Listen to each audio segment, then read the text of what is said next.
Thanks for tuning in to this edition of Growing Points. I'm your host, Shay Greenswag. Recently, in the World Agricultural Supply and Demand Estimates, or WASDE report, the USDA decreased its pork production estimates while increasing the predicted amount of beef produced over the next few years. They are predicting that by the end of 2014, there will be a 60 million pound decrease in pork production, along with another drop in 2015 assessments by 70 million pounds.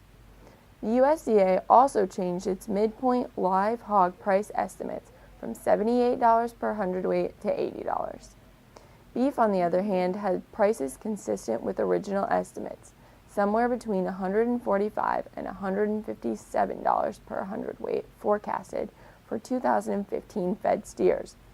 The report also noted pork cutout prices increased nearly $32 from a year ago, and beef closed on July 10th about $60 higher than where it was at the previous year.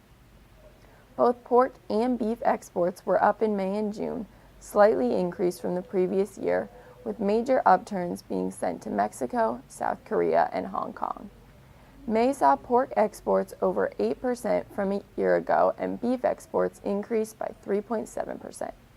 Record prices, increases in demand, and good summer weather across much of the Midwest has many producers looking toward expansion in the coming year. The majority of farmers in the Midwest would easily agree that spring was wetter than many would have liked. Producers in California, however, would most definitely say the opposite. California is in the middle of a third-year drought that has been causing many issues for their agriculture industry and is only expected to worsen. Nearly 80% of the state is in what scientists are referring to as extreme or exceptional drought. The Department of Food and Agriculture in California commissioned a report from the University of California, Davis. The report stated an estimated $1.5 billion direct loss to agriculture, along with 17,100 jobs that weren't even factored into that cost. If added, it would bring the grand total to $2.2 billion. Many officials are pointing fingers, saying that action should have been taken 2 years ago when the drought started, not now when there's little aside from conservation efforts that can be immediately changed.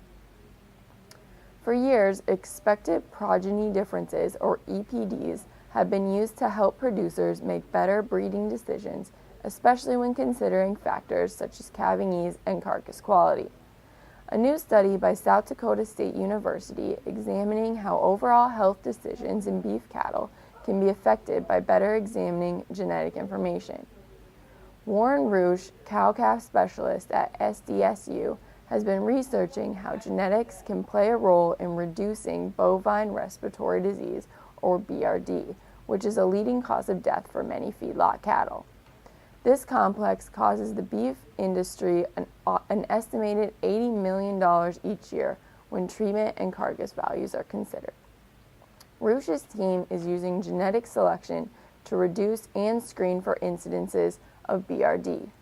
Now, in their 4th year of the study, they estimate that they can reduce the frequencies by 1 to 2% a year. While that might not sound like much, it would have saved the industry somewhere between $12 to $21.5 million in 2013. The long-term goal is to expand the research so that it can cover a variety of diseases in all types of livestock, as well as making information available to breeding associations and cattle producers.